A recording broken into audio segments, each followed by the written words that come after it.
The most iconic song of the Bee Gees was the 1977 disco anthem, Stayin' Alive. In fact, just saying the title, Stayin' Alive, probably made older listeners start humming the high-pitched, fast-paced wonder hit, which stayed number one on the Billboard Top 100 for a full month, and similarly dominated the number one position on music charts around the world. It was also the feature song of Saturday Night Fever, the most popular disco movie of the 70s, and it became a staple of disco fever as a fad. The curious part is, Stayin' Alive never actually had the words disco or fever in the lyrics. Nor did the band members, three brothers named Robin, Maurice, and Barry, consider themselves disco until they were branded as such. They had always played rock and country. But in 1979, the Gibb brothers learned the hard way. They were stuck with disco, and disco was dying. During their tour playing to sold-out arenas, one of the brothers held up a t-shirt he had found. It said, "Shoot the Bee Gees." Backstage, in private, the brothers all had a great laugh. But by the end of the tour, just 6 months later, the laughs died down. And the Gibb brothers found that their music had been thrown out of the biggest radio stations in America. Stations that had played their songs practically on repeat for 2 years were trashing their records and publicly calling for the end of disco. We don't mean figuratively either. During the infamous Disco Demolition Night, 50,000 people packed into a Chicago White Sox game in Comiskey Park. They threw their disco records into a massive crate that was slated to be blown up. When the 4-foot by 6-foot by 5-foot crate was completely packed, disco haters took their remaining records to their seats so they could frisbee them at baseball players during the game or shatter them in the stands. An overwhelming amount of records burned or exploded during Disco Demolition Night were from the most iconic band of the year, the Bee Gees, and their mega hit album, Saturday Night Fever, featuring Stayin' Alive. The Bee Gees had hit their prime, locked in their genre, and then aged out of it, all in the span of about 2 years, and they never even knew it.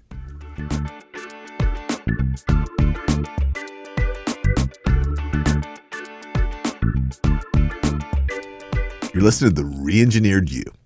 This is a podcast about self-empowerment and all the myths, lies, and misconceptions we tell ourselves. Then we use science and history to bust those myths and re-engineer a better you. I'm your host, Todd Laments, the extrovert. And I'm the writer, researcher, and introvert, Joe Anthony, whose job it is to dig through the outer layer of no-duh on the internet and get to the facts. Today on The Re-Engineered You, we have a strange question for you. Can you imagine a tired, balding, overweight Bruce Lee? Or take our example from above. Have you ever seen your favorite rock band perform live long after their prime, when they're coasting off their old hits? We want to explore the idea that we, as people, might be able to identify when our prime is. And we want to know how to capitalize on that success while it's happening to us, instead of blowing past our prime years in health and business without ever knowing it. To help us identify our prime, we're going to get into 3 myths. Myths like, Myth 1, the prime of our health and attractiveness is somewhere around 25, when we're at our peak strength. Any athletic coach can tell you that. Myth 2, our financial prime is just before we have kids, and then it's nothing but doctor bills and expensive Christmases, right? Myth 3, our relationship and self-esteem prime has to be right before we get married. That's when we're at the top of our game, and we have the in-laws to impress. We'll bust those myths and discover where our actual prime is. But first, I want to tell Joe how the Bee Gees never set out to be a disco band at all. So we had at the beginning of this an example of like chunky Bruce Lee. What made you originally think of that? Was that just sort of like a late afternoon idle thought you had? Well, being in my middle-agedness, I noticed that, when I was young, Joe, I'd come home and I'd take my shirt off the first thing, and I'd always look at myself in the mirror probably 10 or 12 times. Now, as I've gotten older, shirt doesn't come off. I don't look in mirrors as much. I'm not wearing my 200 pounds like I used to. So I thought of Bruce Lee as this 120-pound shredded guy. Well, he's not going to look like that in his 50s or 60s. Yeah, that guy's shredded like a bag of cheese in every picture I see him in. I can't imagine him like not even like chunky, but just without that crazy definition. Yeah, and in his movies, the first thing that went was that shirt. The bad guy would rip it off of him so he could. Right. Why does the bad guy always have like a garden claw for a hand and he could just take a shirt off in one swipe, but he can't kill him? We were just watching or trying to find videos of Axl Rose from Guns N' Roses because I wanted to show Todd how much catching his breath the lead singer of Guns N' Roses does now in like the last few years of concerts.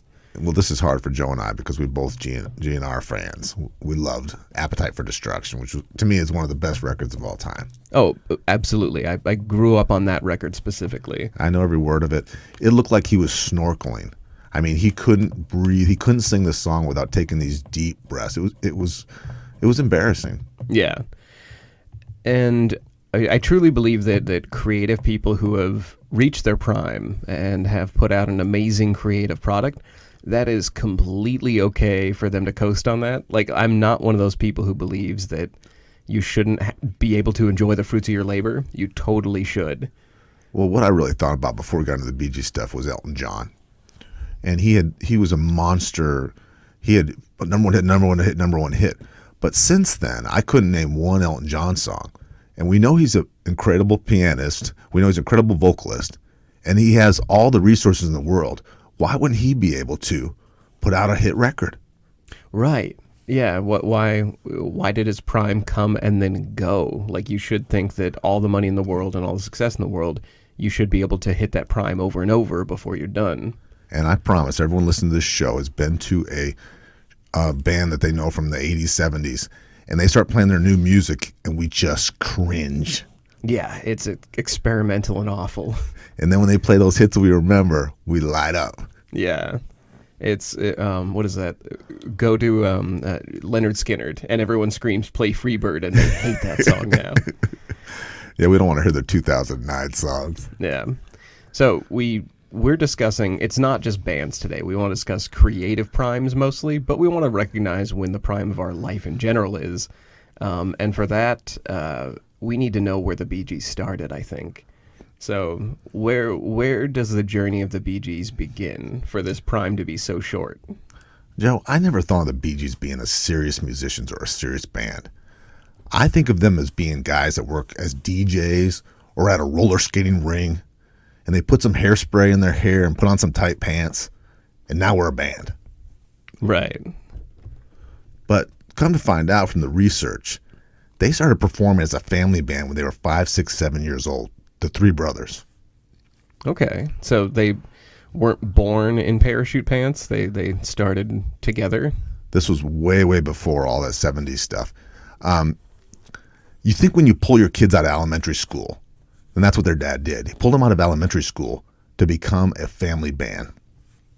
Oh, wow. Okay. He had a very supportive music father.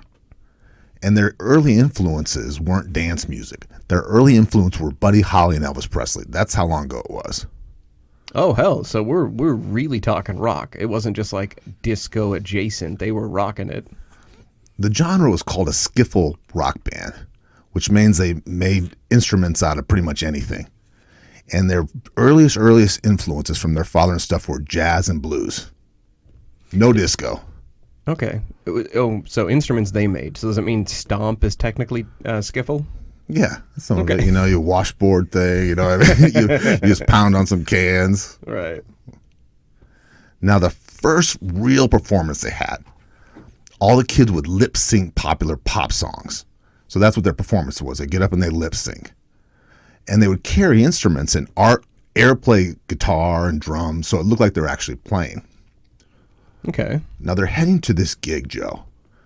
And on their way walking, they had carried the record that they were going to lip sync to, that they knew every single syllable of. one of the boys dropped the record and broke it. Okay, so it's game off then, right? Yep. It's just like a speech. You go up there, there's crickets, so it's time to sing and dance and play your instruments. Oh, they didn't walk away like I would. They're like, you see these instruments that we've been using as set pieces? Let's actually try this. But their very, very early influence was country. They considered that their dad wanted them to be a country band through and through.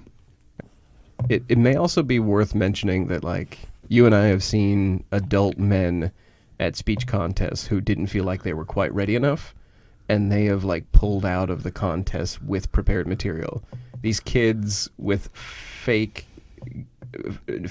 shows and lip syncing destroy their record, and they're like, let's play it for real. Joe's talking about the PhD people we know, too. Very educated, very competent adults. Yes, people you'd think that were ready, at all times. So those are brave kids. Now, we've done multiple episodes about what makes people attracted to one another, and we know how much health plays into self-esteem. So what's our health prime and what's our attraction prime? Okay, those are good places to start since we have covered them on episodes, and we'll try to mention which episodes we got into that. So we can't talk about disco icons and band icons in general without talking about attractiveness, because with those unbuttoned shirts and those gold chains, Todd. Hairy chest too, Joe. Tight pants. Mm-hmm. Flared at the bottom. So we're going to first talk about desirability. We talked about in our, it was our attraction episode, metrics of desirability based on online dating stats. So this isn't what we physically find attractive. This is who gets the most messages sent to them when they're online dating by age. And to reference that study, you can go back to our show notes from that episode. But we found that desirability peaks at about 50 for males. That is to say, they're not their most attractive, but they are their most desirable, and they get the most messages. And for women, I am so sorry to report this yet again, but it's peaked at 18, and it stays about steady throughout their 20s and then starts to slide off. So those are just volume of messages based on desirability. You're saying men are like fine wine? I'm saying men are like figures of stability by the time they reach their 40s and 50s, according to these studies. I get that. I don't know if fine wine gets more stable. I suppose like a fine wine has a better 401k and some investments, if that's what you mean. We crave comforts as humans. We do. So a mate with a little bit well established would be attractive to somebody. Yes. I can see that. A fine wine that knows what it's capable of and what it's not capable of. But we want to talk about more than just desirability. We want to really get into, by the end of this episode, we are going to cover pretty much every aspect of where our prime might be in life. And so we dug deep on a lot of different research points. We're going to kind of go all over the map with where our peak is. And the one that I wanted to address right after desirability, right after those disco chests, was health. In most studies, health is related to either prime or self-esteem. And what we usually assume, and this is a Time article called Brain Aging at 24, it's about 24, 25 is when our cognitive speed is at its best, and our health is simultaneously at its best. So we're as sharp as we're going to get right then. Yes. Our rapid decision-making and multitasking basically peak at about 24. I can see that one because I'm hanging out with 24-year-olds. They talk so fast, and they get everything so quick. And I always ask them to slow down when they talk to me. Right. Slow down, repeat yourself. The one that really hit me with this, the best example I had, I was looking at, this is completely unrelated. I at one point was researching into esports, so like people that are playing video games. Yeah, competitively, right? Yeah, like a sport, and they're playing like, I was researching back in like the StarCraft days, but also for League of Legends and things. I'm not a gamer, like competitive gamer, but I like reading about anything that involves drugs and shady things happening. And it was a bunch of like 23, 24-year-old gamers who are losing their edge, almost like a sport. And they're starting to take like performance-enhancing drugs to get faster and sharper mentally so they can keep up with these 18-year-olds and 19-year-olds who are kicking their asses at fast Twitch games where they have to have their keys, constantly tapping. Sounds like Adderall. That was involved. You're spot on with that. So... Don't ask me how I know that. Oh, I secretly suspected that despite the jock veneer, that behind it is a hardcore gamer. So, now we're going to get also into a little bit of the sort of like everyday, real world situations and where our cognitive abilities are. So, first, a quick question for you. How good are you at multitasking day to day? Absolutely terrible. Okay. Train goes right off the tracks. So I have to do more than one thing. And I get frustrated and I get cranky. How about you? I like to think I'm a good multitasker, but what I found out, both by observing myself in research, I'm not actually multitasking technically. I'm rapidly switching between things. Well, you do those with the shows. It's not uncommon for me to see Joe's writing 6, 7 shows ahead, and there's parts of it here, parts of it there. Me just reading through it makes me mad. Well, that's not angry mad, just crazy mad. Right. A lot of that is long-term creative multitasking. I've learned to do that through writing, but real-time multitasking, like juggling multitasking. Research mostly shows that there's no real such thing as multitasking, that we're just very quick and very good at switching tasks, and we keep them all sort of going at the same time. I think of super moms who seem to be able to do 20 things at once. That is a really good example, yeah. They're driving, and then they're checking their phone, and then they're picking kids up, and then they're cooking, and it's technically multitasking, but really what it is rapid switching. And according to a Simon Fraser University study from Canada, they studied about 3,300 volunteers from age 16 to 44, playing real-time games that involved cognitive abilities, juggling and multitasking, and they found that their cognitive speed declines with age. So exactly what we said from the Time article, and it holds up. It's 24-year-olds. They have the highest cognitive speed. In fact, after age 24, there is a solid number that they have found, which is for every 15 years after 24, cognitive speed drops by about 15%. So we're looking at, I won't ask you to reveal your age, but how many factors of that 15% are you at now? I'm on the way down. I'm on the decline. I like to say that I'm decaying. But now, I can see on these people in their 20s, though, even though they can switch gears fast, they might not have the life experience to know what to do with all that speed.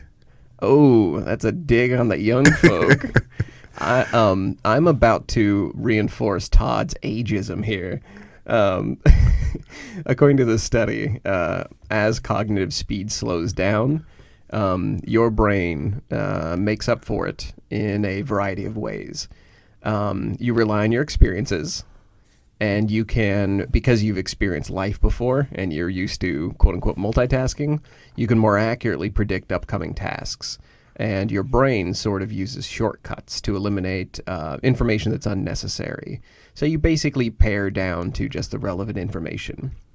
So when you're 24, you might be able to take in everything that's happening simultaneously. All the things, the busy stuff that's happening at a train station. You're taking in the food carts, the people, how they're dressed, the times, everything. But as a well-formed adult who has learned to pare down to the essential, you just look at the placard that says when your train is arriving. What do you think about just energy and fatigue as you get older? I think that is actually what enforces the efficiency. I think everybody, as they age, they complain about how tired they are all the time and how much energy it takes to do things. I actually view that as a positive. I think what it is doing is that tiredness reinforces the need to be efficient, to pare things down to what is necessary. We have one more point to talk about our prime with. When is our health prime? When does it actually decline into, let's say, out of prime, to unsustainability? So this, according to the AARP, I went to insurance because they will have, to my money, the best metric for when we start declining in age, when we're past our prime. According to the AARP, and they're doing this for their own money purposes, that's why they were probably more accurate, people's balance starts to decline after about 50. Both men and women in their 50s begin to slip in their ability to stand on one leg and rise from a chair. And the declines basically continue over the next decades. Followed quickly, well, not quickly, but walking speed and aerobic endurance, those begin to decline in the 60s and 70s. And then more physical activity, more physical activity was associated with less decline, meaning the more active you are in those ages, the better off you are. You can avoid all kinds of things like muscle, not atrophy, sarcopenia. You can avoid that by just doing really easy free weight exercises and get your mall walking in, and you'll be fine. And I used to take yoga, and that's a big one. We're always standing on one foot. We're always doing those balancing things. What's in motion stays in motion. Right. That's a really good way to put it, especially in aging. For our health prime, I just want to put in one real quick little fun fact that has almost nothing to do with our primes. Did you know that when people teach CPR nowadays, the disco anthem we're talking about today, Staying Alive, that's considered the gold standard now for the pace that you should be pumping someone's heart during CPR. What a perfect fact for this show. You cease to amaze me, Joe. Where do you dig this shit up? I took a CPR class. So can we talk a little bit about, speaking of disco dying, can we talk a little bit about Disco Demolition Night and what went down? There was a Chicago rock DJ. His name was Steve Dahl, and he was a self-promoting. He was like a shock jock. He was olden days Howard Stern. Okay. He hated disco so much, he started this movement to wipe out disco. What a stupid cause. Why? What did he have against disco? He hated it. And a lot of men from 18 to 35 hated it as well, because this was this dance party kind of music, and they weren't dancing, that kind of people, so they kind of felt left out on this new fad. So it was like a trend that like pushed out the music they loved. Exactly. And I don't understand, because there was plenty of rock bands to promote. I think this was more of a self-promotion thing for Steve. You know, kind of Evel Knievel would have been proud of him, right? So he was doing it because he was playing off the fact that it's pushing out rock, but he was more in it for, hey, look at me. Absolutely, like all shock jocks are, right? Okay, yeah, that makes sense. Now, years later, he's starting this thing. Now, Comiskey Park is a huge major sports complex. Chicago is known, Joe, to be one of the sports capitals of this country. Okay. They have multiple franchises, so this is a big place to have this. Now, he was really afraid of promoting this Disco Sucks thing because he was afraid nobody would come. Oh, the irony. Yeah, exactly. But he did it anyway. He thought, best case scenario, 10,000 people come. Okay. I think he's underestimating Americans' ability to hate inane things. So this is the thing. If you brought a record to this game, a disco record, to be blown up, you would get a seat at the game to a baseball game for 98 cents. Okay. Now, I looked up inflation charts on this because I thought that was interesting. I'm thinking, well, how much is 98 cents today? It's $3.50 today. Oh my. Okay, and so with ticket prices being what they are now, that's a huge discount. The cheapest tickets at a baseball game now are $40-$50. Right, that's what I was thinking. So imagine a $50 baseball ticket for the price of the record you hate the most, like trading in a song, and $3. Yeah, so and the median price is probably $100 for a baseball game. If you take the family, it's $1,000, you know. Right. Now, Bill Veeck, the owner of the team, he just thought this was going to be fun, kind of a gimmicky thing, right? Right. It turned ugly fast. It turned into a full-on riot. 50,000 people came. And the stadium is capable of holding 50,000. So they filled it. Not only did they fill it, there was 50,000 people outside, Joe, trying to get in. There was 100,000 people that came to this. Oh, wow. Okay, so anyone who's like a fan of modern TV, that's a zombie apocalypse. Like, so you fill the stadium and then double that amount outside. Now, what I mean by trying to get in, Joe, is they were knocking down the gates. They were climbing. They were making ropes and pushing each other through windows. Also, they could hate on disco. I mean, they had law enforcement running around the field. They had batons. They were smacking people. It was an ugly, ugly mob. So the anti-mask people who are protesting now, they got nothing on disco protest. And we're in Portland. We can say that. Right. The owner of the team said, because they hold rock concerts there all the time, he said this was not even half as rowdy as a rock concert. The security, they're just like arms crossed. They're like, we're used to it. There's 2 YouTube videos on this. I want you to look them up because watching the people scale the walls and give each other butt spots and pushing each other through. Right. It's great. But it really shows, Joe, how much people were just discoed out. They were up to their eyes and they were just sick of it. During our research into this, the disco era was really short. Like, I was shocked at for how much I have in my head and how many like really unique songs came out of disco. It was a very short fad. How long was it about? It was like some people will say like 20 or something, or that it bleeds into different genres and that it's extended, but really from hit to hit, it was only about 8 years. And the Bee Gees were only around, as our research shows and like as our narrative shows, they were only around for like the last 1 or 2 years of it. And people who weren't even born then can still get the bell bottoms and the platform shoes, right? Everyone knows it, the hair. Right. It's so iconic. And by 1 or 2 year, I mean, they were doing disco music longer than that, but that was like their touring. Like, that was their America stardom era. It was only a couple of years.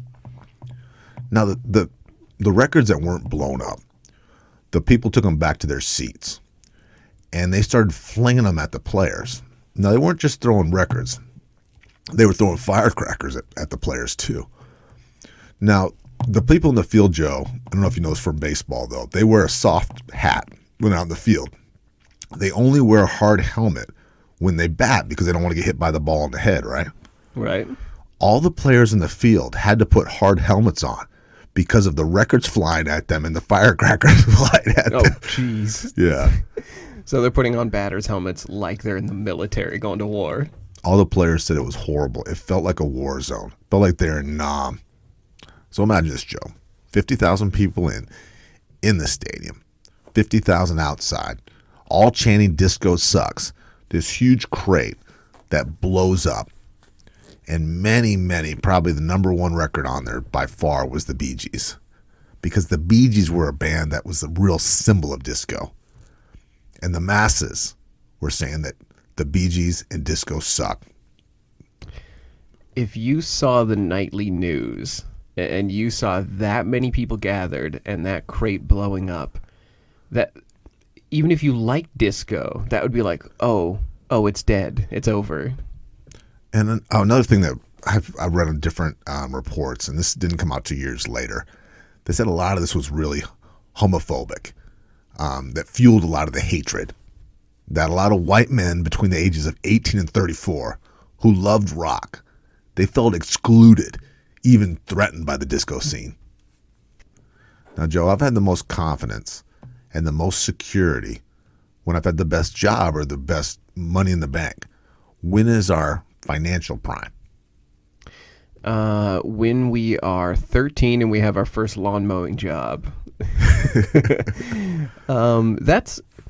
That's a really good question because the Bee Gees, when they hit hard, they were making just hand over fist money. And we usually assume that our financial prime is going to be at our most creative prime or our most skilled prime. That when we have the most marketable ability, that's when we'll be the most financially secure. And that's not always really the case. Oftentimes we get pigeonholed into a job, or we end up doing something where a skilled boss or a skilled company gets our prime time, but we actually don't see a return on that. So we're actually going to go through a couple of research centers and a couple of polls to figure out exactly when our financial prime is and when it isn't, because this part surprised me. When I thought my financial prime should be here, I was way off. So first off, we'll start with the Pew Research Center. So we'll start with, we'll ask ourselves first, and we'll ask the audience too. When do you think we should be financially independent? So not just our prime. When should we be ready to leave the nest, so to speak? Oh, leave the house, leave our parents? Right. 18, right? 18. Get Okay. the hell out, right? Yeah, as soon as somebody is 18, that's when you say, hit the bricks. But we're not, though. I think comfortably it'd be like 25, and even then you got to move in with some roommates, and it's choppy, right? Yeah, we'll define financial independence as being able to survive without a parent footing the bill for anything major. According to, this is Pew Research Center, and we'll have this in our links, the majority of Americans think that 22 is when you should be independent. Not in your prime, just you should not be supported. So if you take my 18 and my 25, I'm right there. You just gotta. Yeah, you were right in there. I think that most people hover around that age. I think some people who have gone to school recently, they may have a slightly older age in mind. But you could have a bachelor's degree at 21, 22. Yeah, exactly. Nowadays, because they take college classes in high school way more than they used to. And yeah, you would think that as soon as you're done with college, you should have a job. You should be hitting the money. The same report that found that the majority of Americans believe you should be at least independent of your parents by 22 also found that less than a quarter of people that age actually are. So while we all think 22 should be the time for you to leave the nest, 75% are not ready. Right, they believe it, but they're not ready. In fact, they found in the Census Bureau that 24% of young adults could even be considered independent by 22, compared to 32% in 1980. So we go back 30 years, it goes up 10%. I totally get that, because parents, no matter when they were born, they don't account for inflation. And they don't think about when they got out of school what cars cost and gas cost and apartments cost. Right, exactly. We just had an episode where we were looking at how many people in their lifetime will make more than their parents. It was bad. It was not even 50%. Like 50% was 20 years ago. So not only are we not going to make more money than our parents statistically, we will also not be financially independent by 22, which is what everyone thinks should be independence. Looking at this poll, independence, I just defined it as living free of your parents. What it actually is defined as is 150% of the federal poverty level. The federal poverty level is really low. 150% of that, it's not really a livable wage. So even that, young adults, 22, they're not making that. Pew also found that 45% of adults between 18 and 29 say they receive financial help from their parents. So 45% of adults in that age are like, yeah, dad helps me or mom helps me. And I'm thinking it's probably a little bit higher than that because not all is going to admit to it, right? Yes, and I'm betting most parents are willing to be more honest, and that's what this poll shows. 59% of parents say they support their adult children. So there it is right there. Yes. So, almost, I'd say, what is that? Almost 60%. So we're looking at 3/5 of parents are financially supporting their kids, their adult kids. So we're going to sort of ask the question, let's get closer to our prime. Our financial prime is obviously not in our 20s. I'm going to switch over to a Forbes article, and it's called How Young Adults Feel About Financial Independence. Boomers and Gen X parents are the most worried. Actually, technically, what generation are you in, Todd? What is it called? I can't remember. I don't know. Okay, are you like Gen Z or something? Yeah, something like that. It's not as popular as the other ones. Not in the news quite as much. No. I pretty insignificant, us. I am technically a millennial. But that's what the caveat of is. I'm in the older portion. I was going to say you're a senior in that division. I am. Yeah, I am a as a comedian puts it, an elder millennial. So, Todd, you had a good point about what type of financial help parents are giving. You mentioned cell phones, car insurance, car payments. Come over and eat food whenever you want. Whenever you want. That last one, my aunt does that. I'm already guilty of these things.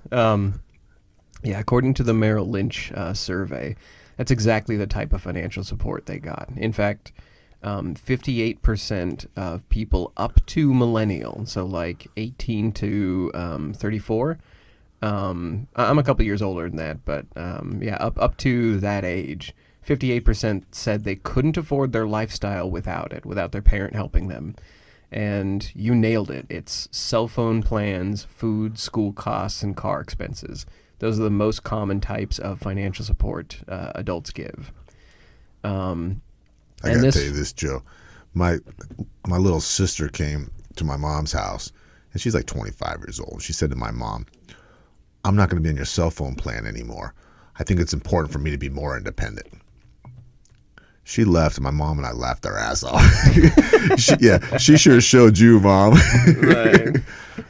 Oh, man. What revenge, letting you not have to pay for their plan. This follows the research. Yeah.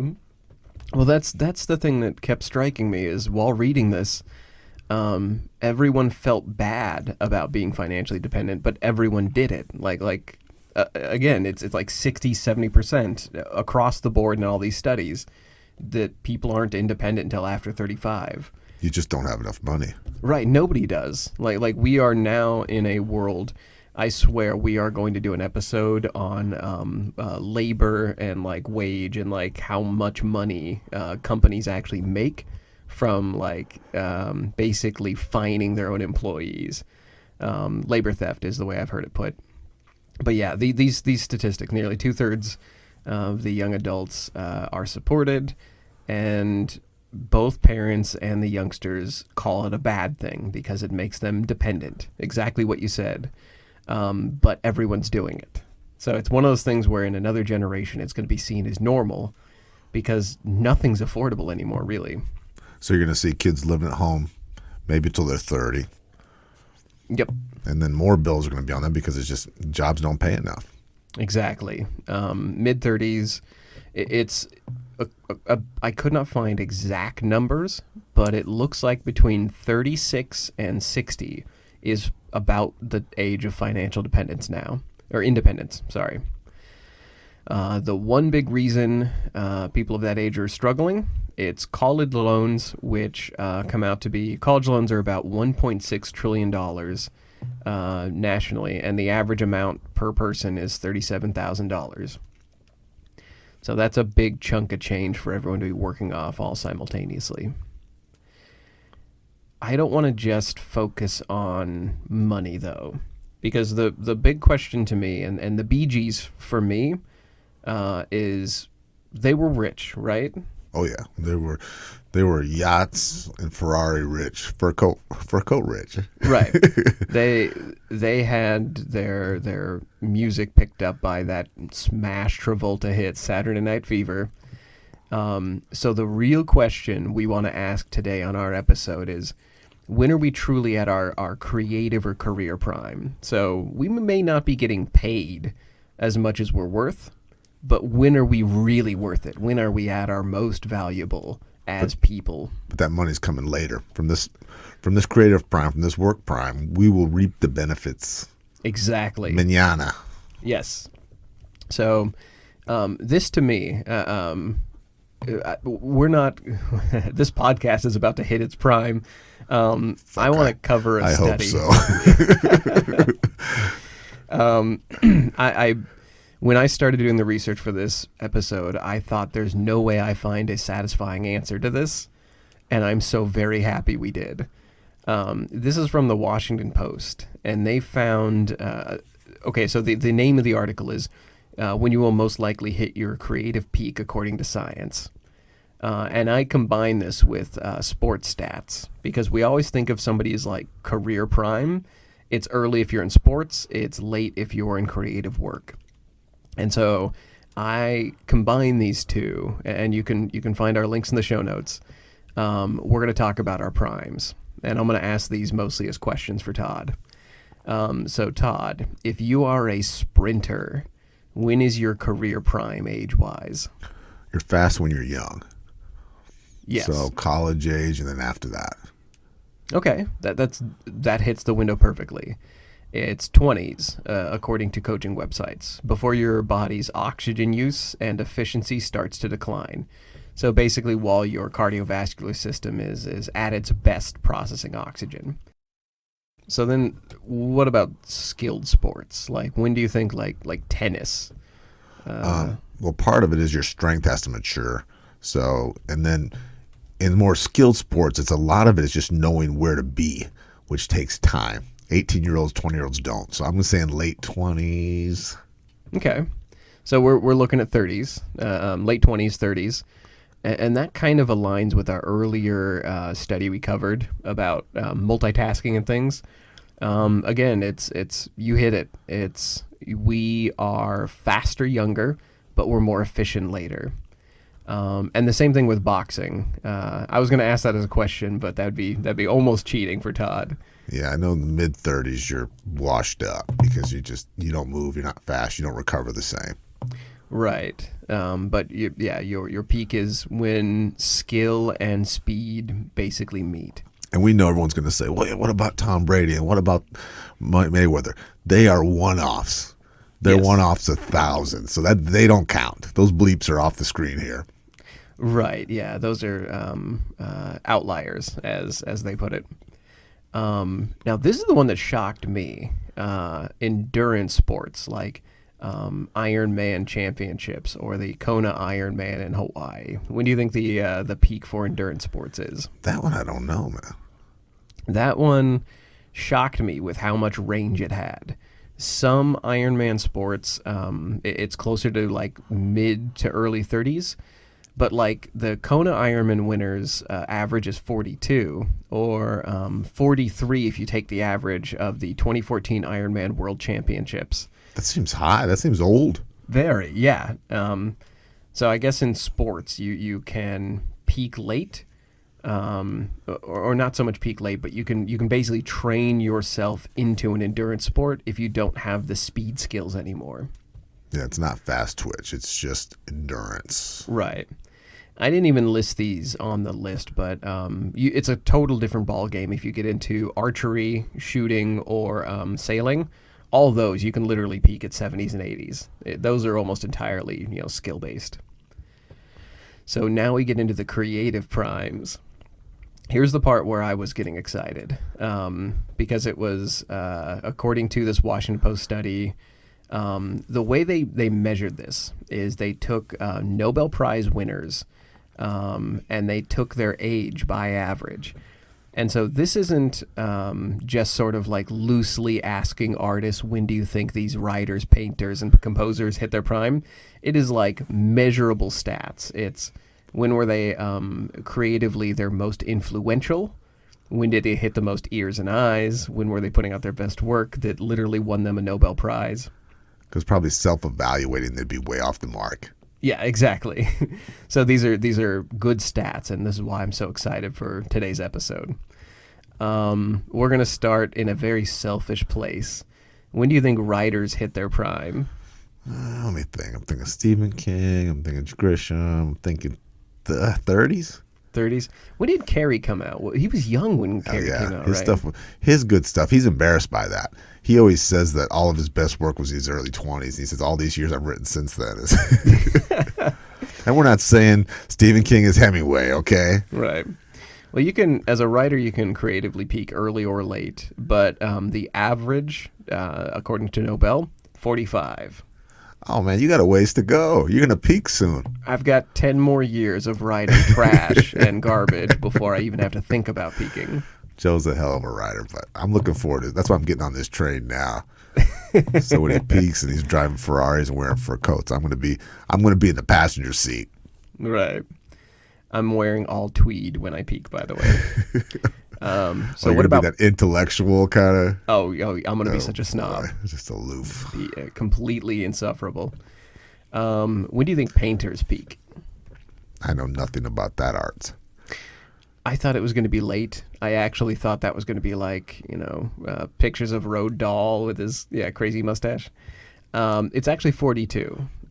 Painters apparently do their peak work. Oh, and again, this is an average. You can totally be an outlier. But yeah, 42 for painters. And Bob Ross is my favorite painter. I don't think he had a peak. I think that he just started painting trees, was amazing, and then his whole life was a plateau until the end. He was always that amazing to me. No good days, no bad days, just even Steven. Exactly. Always that sort of, low, mellow voice. Composers. Now, here's where we find the true tragedy of the Bee Gees. What age do you think classic composers or musical composers peak at? I'm trying to think of all the bands I know. 20s? I think that might be the drugs. I think they're at their most showmanship when they're in their 20s. They have the best bodies. They're the sexiest. That makes sense. They're the sexiest. They're touring nonstop. They've got, they're doing all the drugs. They're putting out their crazy stuff. But compare all of Nobel Prize winning musicians and composers. The peak age is 39. The Bee Gees, they were 28. The oldest brothers were 28 when Stayin' Alive came out. So we're 10 years behind their prime, and their career gets shot in the head. Oh, what a shame. Yeah, Disco Demolition Night happens. They lose their asses. They lose their career in a very significant way. They can't make music anymore, and they are 10 years before their prime. And they're branded disco, and they're done. Exactly. So can we actually talk about that heartbreak? Can we talk about what it looked like after Disco Demolition Night? How bad their career suffered? The Bee Gees were confused by all this. They thought of themselves as a dance band. They never, ever thought themselves as disco. So when all this hatred came out, they didn't think it didn't apply to them. Okay. I want to say too, off the record here, or on the record, I love the Bee Gees. If I'm having a bad day at work, I listen to the Bee Gees. And to me, the most confident thing is that Saturday Night Fever movie where John Travolta's strutting in the beginning. I mean, that's when that's confidence to me. Strutting and looking good. But Maurice, he was one of the more thoughtful Bee Gees. And in articles later, he talked about them growing up as boys and how much they wanted to move to America. And they had talked about it. They had fantasized. They dreamed about it. They all loved America. And they envisioned themselves buying these big houses with all their music money and living next to each other and all having their own pools. Wow. They wanted that California lifestyle. It was, but the cost of all this disco and all this on their lives, they really didn't count on. They didn't know what a toll all this stress would take on them. Now, I heard an amazing quote from this documentary, and I'll never forget this. It was a musician, a professional musician who was a producer, and he said this. He said, the sound that two brothers make when they're singing is so beautiful and so unique. That's an instrument you can't buy in a store. Wow. Now, let's keep this in mind. I think when we think of these family bands, and I know I do, we romanticize it. They're best friends, they're brothers, little brother, they take care of each other. Joe, how do families get along for the most part? Throwing food, fighting, stealing each other's stuff. Well, yeah, think about how much families fight, especially brothers or sisters. Think about bands, Joe. Historically, they hate each other. They're fighting. So this is fire and gasoline. You take family and bands, and there's jealousy, and that's my song. I wrote that. I need credit for it. So they have band issues and family issues. Oh man, if I were doing creative work with my brother, I would burn his house down and lock him in a trunk. Now, all of the Bee Gees, all the brothers, all had serious addiction issues. Across the board, cocaine, alcoholism. Joe, the band was constantly breaking up and reconciling. They must have been exhausted, not to even mention the energy and emotion it takes to write, record, and then tour all over the world. Right. I think we just assume that musicians, the constant fighting fuels the music. But if you've ever done creative work, that's not really the case. You need a calm headspace most of the time. And then you got three opinions. Now, remember in the intro we're talking about the Bee Gees shirt? Oh, Shoot the Bee Gees? Shoot the Bee Gees, right? And it was funny. We laughed. They laughed about it. It wasn't a joke. Everywhere they traveled after this Disco Sucks things, they were traveling to gigs in private jets. They were surrounded by FBI and Secret Service. Every time they stepped off their plane, every time they went to arena, in the hotels, because there was real life death threats, 24/7. So their first death threat was by T-shirt. I mean, that's wild. Yeah, but they're traveling around like the president of the United States because there's so many people that hate them. Wow. Okay. Now, they went out of style so fast, they really had to pivot. And what they did was nobody wanted to see them perform anymore like that. So they became songwriters. Okay. So they took their gift and we've talked about in the Lee Iacocca episode, when should you quit and change your trajectory of your career? That's a good move.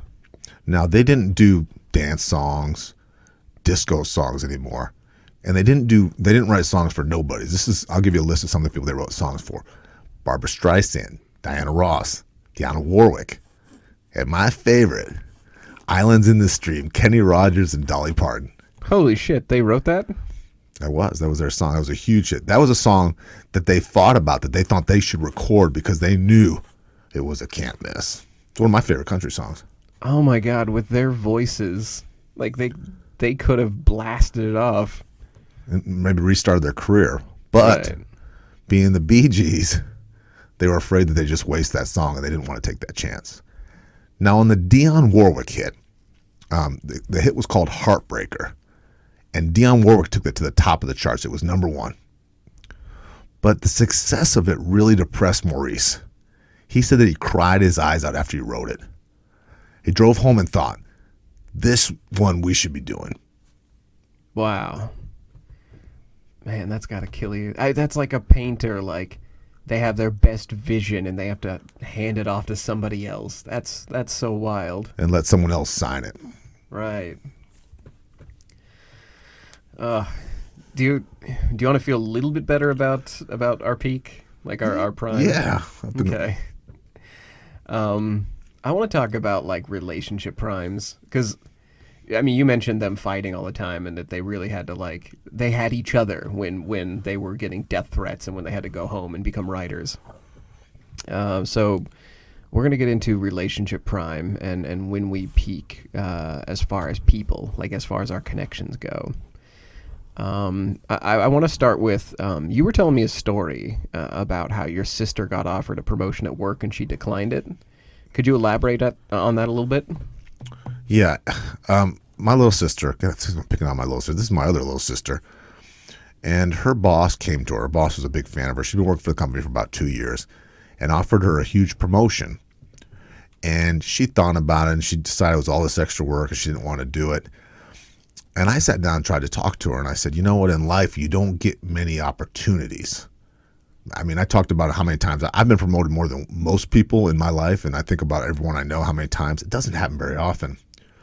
And what I explained to her was, and she said, well, I'm doing a really good job, and he really likes me. I go, in a few years, there's a good chance he's not going to like you as much as he does right now.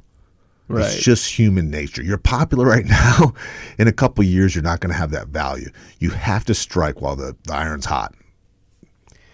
That was really good advice to your sister, and that made me think of something, which is relationships have a prime, and you will have a prime as a human as far as your ability to make connections. And you're right both in that most people think when they're offered a promotion, I am at my best career-wise, which means that promotion, or at least that position, I could at least apply to it somewhere else. But oftentimes that's reliant on our prime with our connections, not necessarily with our skills. So we're going to get into when is our most connectedness just across the board as humans. When are we at our highest prime for our connections? It's not what you know, it's who you know, that kind of thing. And we're going to look at our prime as far as self-esteem, because I can't end any episode without us talking about that Time article. So first off, this comes from Oxford University, and they were looking at the mobile phone records of 3.2 million users in Europe for 1 year. And they were looking at who they called and how long they were on the phone with them. And they found out that young people, of course, young people have more contacts. We're not going to get into teenagers texting, and we're not going to make fun of them either, because that would be cliche, but everyone's seen sort of the commercials about, teenagers being zombies on the couch, texting their friends. Crucially, the study covered that the maximum number of connections for men and women. So who do you think, let's say the age of 18 to 40, Todd, when do you think the maximum number of connections were, and who do you think had more, men or women? When I think of quality connections, I always think of, and I'm not college educated, I do see people who keep lifelong relationships and connections with people they went to college with. I think, yeah, that's completely true. And we might have even covered that in an episode, but I think college is sort of introducing you to people who are in your same socioeconomic bracket, and also it introduces you to people who are going to be around the same education level as you. So why not pair off with them? And I know as I've gotten older, Joe, I seem more bothered sometimes by replying to people. I don't reply to them. If a friend asks me to do something, I try to wiggle out of it sometimes. When I was younger, I just go. Right. Yeah. Early, you have time for everybody. According to the study, the max number of connections for men and women peaked at 25. So we're right on late college. And the number of friends or connections you had at 25 is the most you will ever have. And you're on. It declines from there. So less friends, huh? As you get older, friends. Get wise. Yep. At the age of 45 to 55, there was a plateau. So like for your adult years, your number of connections plateaued, and then they started declining again after 55. As we age, according to this relationship says, quote, we're more likely to invest in fewer but more meaningful relationships. They also found that the average number of contacts of who people focus their phone-based social efforts on each month is about 15 people. Do you have more than 15 people on your phone? Way more than 15. Way more. I'm more popular than most people, though. Okay. I'm a true extrovert. You know that. Well, if you've got 200 people on your phone, I guarantee the number of people who you have regular connection with is about 15. Less than that, I think. Less than that. Yeah. According to the study, the amount of people didn't matter that you had connection with. The number of quality connections you had was limited to about 15. Being Joe's friend is emotionally draining. It's like having 4 friends in one. The social tax with him is very, very high. Yeah, I take a toll. I'm what I call social sandpaper, is I will eventually wear people down. Now let's. I just want to very briefly mention our self-esteem article, the one we've mentioned in a couple episodes now. It started in our self-esteem episode. Your self-esteem, and I think we've mentioned this in the last episode, is highest when you're about 60. So I just want to remind everybody about that. We're talking our primes and recognizing what our prime is. Your creative prime is around 40. Your sports prime is about 25 to 30. But your self-esteem prime is going to be about 60. And Joe and I believe, just from our study and just from our lives, that that's what's most important. I mean, you have all the connections, have all the friends is nice, being popular. Having money is great, but the most important thing is really how you feel about yourself. Exactly. That is really well put. One last thing I want to ask you, and this is almost unrelated to connections. You had a note one time where you're talking about which one's more important, being underrated or the underdog, or is it being blessed? Would you prefer to just be blessed versus being the underdog fighting for it?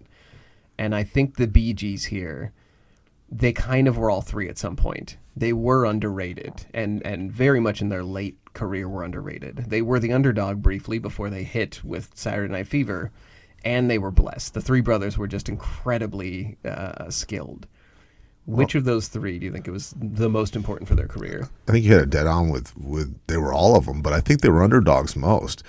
They dropped out of elementary school to be professional musicians. They traveled, they trained. They were just unappreciated. And they lived through and performed in all different genres. Right. And then we were just, as a country, we were just done with them. How unfair is that? Someone who's been doing something all their life, and they have to hear they suck when they don't suck. Right. They're violently ejected because they were laser etched into the face of disco while disco was dying. Like, while the ship is sinking, they became the sail of the ship that was going down. So do you mind if we sort of like go down with that ship? Can we talk about how that wreckage looked when it was basically sunk? It wasn't pretty, but Barry Gibb said, he's talking about his music, and he said really at heart, Barry Gibb this is, he's the only Bee Gee that's still alive today. And he said, I'm really a country artist, and I don't care what anybody thinks I am. I'm not going to be labeled disco. In all of our songs, there is some country. Okay, that's fair. And the Rattlesnakes, when they started, they really were country and rock. Some of his Nashville bands that he worked with, Dolly Parton, Miranda Lambert, Little Big Town, Jason Isbell, Brandi Carlile. So there was some real country. Big names there, yeah. And a lot of the early years of the Bee Gees, the three brothers, was in Australia. Now, they didn't have music that was really called country. Now, I said that their rock influences were Elvis and Buddy Holly. But their country influences were Conway Twitty and Johnny Cash. And those are iconic, well-known country bands. I love Conway Twitty, man. Yeah. And that, what he said was that really sunk in with us. We really love that music. We love the melody. We love that the lyrics really said something. And they really devoured that and used that to push their path. Okay, I can get behind that. Now remember, they wrote one of the best, biggest country songs. Dolly Parton and Kenny Rogers, Island in the Streams. If we're going to encourage people to listen to music after this podcast to reminisce, start with Staying Alive and then switch to Islands in the Stream, because that will give you the entire spectrum of their career. Range. We call that range. Mm-hmm. Now I'm going to take you down. This is the sad part about it. This is where they all went down, as you talk about the sail going down. And I kind of thought about this. A lot of times we've done a lot of these podcasts on musicians who have passed away. And when we see them pass away in their 50s or 60s, we think, oh, God, he died young. But even though they didn't die from their addictions ruined their health, so they passed away early. Right. Maurice was never able to kick his addictions. He died in 2003 from alcoholism. Okay. So that's not the reason he died, but that's why he was in such poor health. Right. Robin who loved to write, Joe. He was like you, staying up all night writing. Mm-hmm. And guess how he stayed up all night? Lots of cocaine and amphetamines. Okay, he picked the Stephen King method of writing. But he did that for years. So his trade and what he loved actually killed him. And he died in 2012 of colon liver cancer. But again, he had compromised health from years of partying and drugging. Right. Andy Gibb, the handsome young brother, died at 30. He just got out of rehab. He just was kicking his habit. And then he died of heart problems. Oh, God. Okay. Now, so you think of musicians, right? You think of them getting famous, getting rich, can't handle it. They drink, they do drugs, and they go to rehab, and they get better, right? Mm-hmm. But this isn't that. It killed all but one of them. So 4 of them total, 3 of them dead. Wow. That is wild. Now, this is a tragedy in it. A lot of artists, Joe, go through, it's very common. You have your prime, we're talking about, and then you're not famous as much as you were. You're not significant anymore. The difference with the Bee Gees is not only were they not significant anymore, they were teased and hated for something they've been doing all their lives. God. Something they were doing all their lives and something they proved in their writing phase that they were still phenoms at. Now, one of Barry's last performances, and he's still around, he was 71 at the time, only BG left.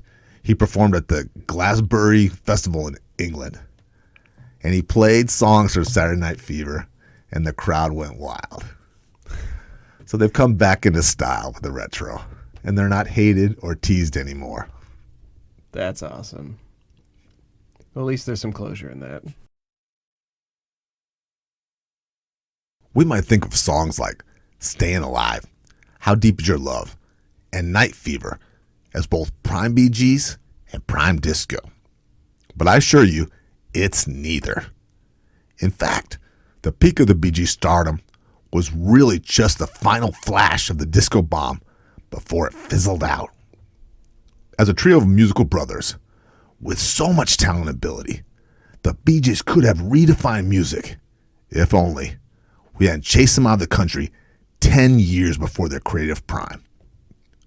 Speaking of primes, I hope we can all take comfort knowing that our health, cognitive speed, and strength reaches its best around 25. But if we're talking about life and finances, our prime is well past 30. For our creative prime, it's closer to 40 or 45. If we're talking about our prime for having meaningful social connections, we're looking at around 50. And the prime of our self-esteem, the high watermark for anyone's life, that's closer to 60.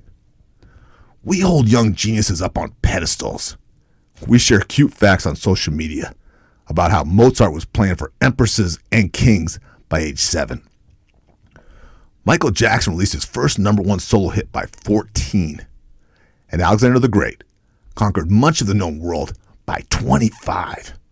Usually, these are accompanied by cute motivational quotes like, "What have you accomplished today?" But maybe we should all be asking a different question. According to Noble data about when our creative intellectual prime really is, maybe we should all be asking the question, are you doing everything you can to prepare when the prime of your life happens?